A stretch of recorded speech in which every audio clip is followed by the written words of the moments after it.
जो अपने बहुत कम उम्र में, बहुत ही कम उम्र में, उनके अगर उम्र की बात की जाए तो शायद आपका जो 11th-12th के जो बच्चे हैं उनकी उम्र के हैं, लेकिन उनकी पहचान पूरे बिहार में है, पूरे बिहार में उनकी पहचान है। फिर उसके बाद अगर आप एक जिस फील्ड में हैं, वो जो फील्ड में है वो फील्ड में काफ़ी आगे जा रहा है। फिर दूसरी बात यह है कि जो काम को वो कर रहे हैं बहुत बेहतर कर रहे हैं। बात समझा गया? उनका नाम है आरिफ हयात और हम चाह रहे कि आरिफ साहब आप आए। आप लोग बहुत बहुत शुक्रिया।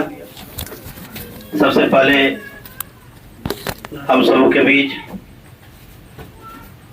इकरा क्लासेस बरेवा के डायरेक्टर, हम सबों के बड़े भाई जनाब माजिद अनवर साहब का बहुत बहुत शुक्रिया, जिन्होंने हमें इस लायक समझा और आज के इस सम्मान समारोह में हमें एक चीफ गेस्ट के तौर पर बुलाने का इन्होंने काम किया है। इसके लिए इनका बहुत बहुत शुक्रिया।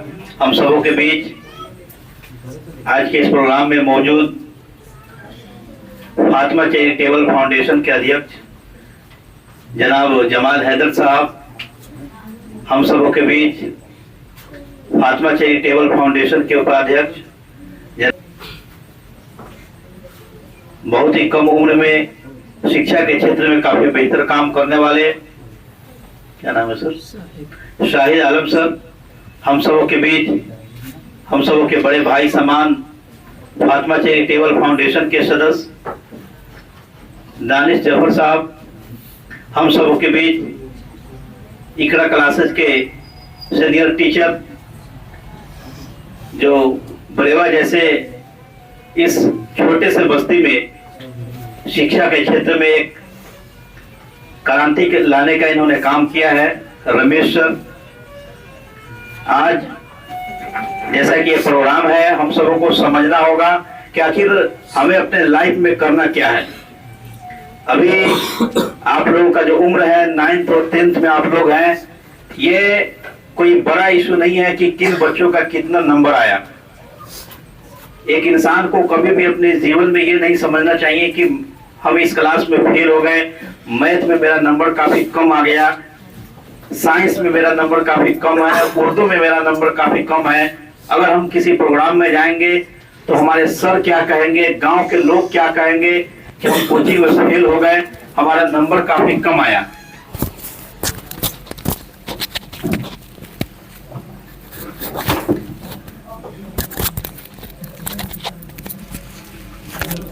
हमें नंबर की कभी चिंता नहीं करनी चाहिए।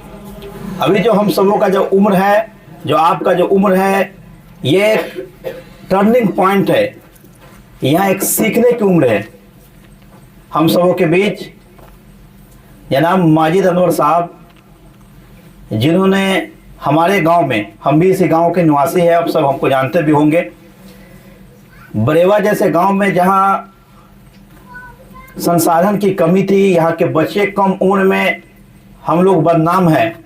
जैसा कि हम लोग ढाका ही नहीं बल्कि पूर्वी चंपारण जिला, जिसे हम लोग मोतिहारी जिला कहते हैं, मोतिहारी तक जाते हैं तो वहाँ के लोग कहते हैं कि बरेवा घर है, वहाँ का लोग बहुत गजेड़ी होता है।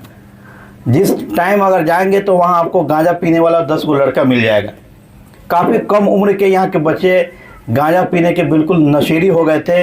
ऐसे समय में इन्होंने अपने जीवन में बहुत ही बड़ा कदम उठाते हुए इन्होंने सारे काम को छोड़ करके बरेवा जैसे गांव में इन्होंने एक कोचिंग का स्थापना किया।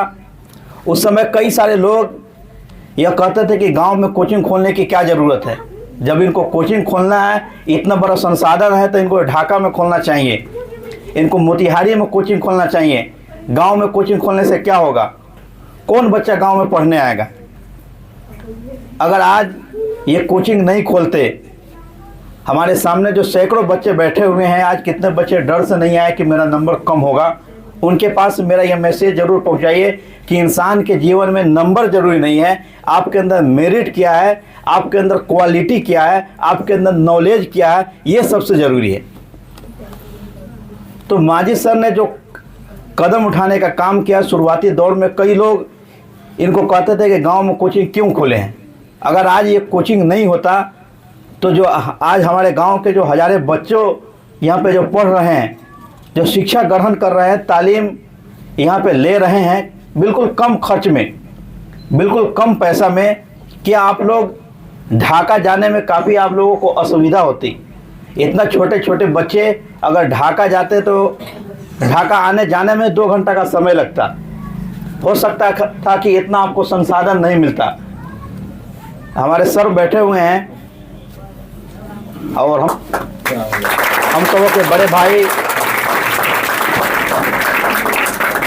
एमएलसी प्रतिनिधि और जिला परिषद क्षेत्र संख्या 49 के पूर्व प्रत्याशी रहे जनाब हिलाल अहमद साहब, हम चाहेंगे कि आप लोग इनका पुरजोर तरीके के साथ स्वागत करें। एक बार तालियों के साथ इनका स्वागत किया जाए जनाब हिलाल अहमद साहब का। तो जैसा कि मैं बता रहा था कि माजिद साहब ने एक बड़ी कुर्बानी दी है। शायद ये इकरा कोचिंग बड़ेवा में इसकी स्थापना नहीं होती तो क्या आप लोग इस गांव में पढ़ने के लिए काफ़ी दिक्कत होती थी। हम बता ही रहे थे कि जब हम लोग ढाका जाते हैं, मोतिहारी जाते हैं, बैरगिनिया जाते हैं, वहाँ के लोग कहते हैं कि भाई बड़ेवा वहाँ के बच्चे गंजेड़ी होते हैं, वहाँ के बच्चे नशेड़ी होते हैं। अगर ये छोटा छोटा बच्चा जो गांजा पी रहा है, नशेड़ी बन चुका है, तो कहीं ना कहीं अगर ये कोचिंग नहीं होता तो ये बच्चे भी गंजेड़ी और नशेड़ी बनते। तो माजिद सर का बहुत ही बड़ा योगदान है कि इन्होंने बड़ेवा जैसे गांव में इतने बड़े संसाधन के साथ ये कोचिंग जब स्थापना हुआ था उस समय हम भी आए थे। काफ़ी कम स्पेस था उस समय में भी। कई लोग कहते थे कि ये क्या खोल रहे हैं, गांव में कोचिंग खोलने की क्या ज़रूरत है। इसलिए ये आज रिजल्ट का दिन है। आज आपके हाथों में रिजल्ट थमाया जाएगा। आपको ये नहीं सोचना है कि मेरा नंबर कम क्यों आ गया।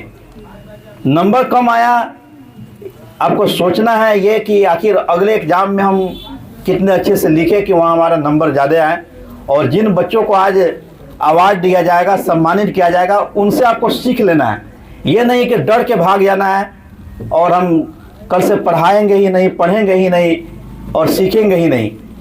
तो आपको सीखना है, डरना नहीं है और डटकर सामना करना है। नंबर कम आए उससे घबराना आपको नहीं है। ये नहीं कि हमारा नंबर कम आ गया हम बिल्कुल घबरा गए, डर गए और आगे की पढ़ाई को ही छोड़ दिए।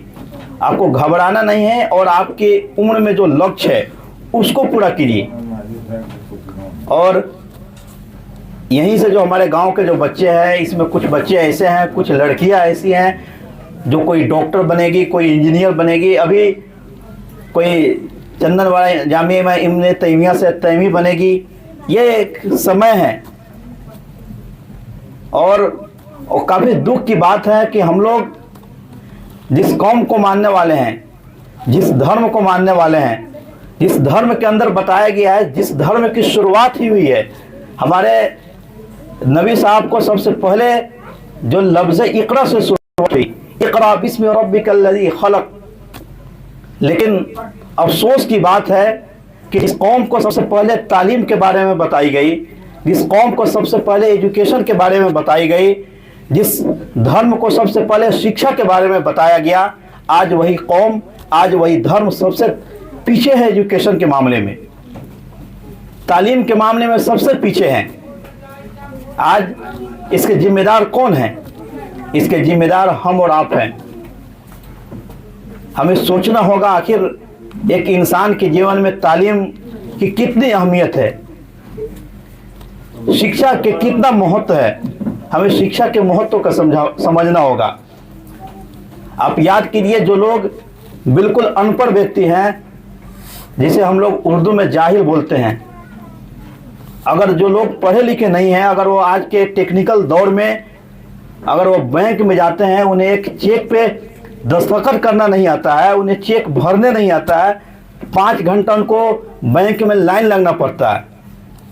अगर किसी से आपको विवाद हो गया, कहीं झगड़ा हो गया, अगर आपको एक थाना में आपको एक एप्लीकेशन लिखने नहीं आएगा, जो कम पढ़े लिखे लोग हैं, जो जाहिल व्यक्ति हैं, किसी दूसरे के पास दौड़ते हैं।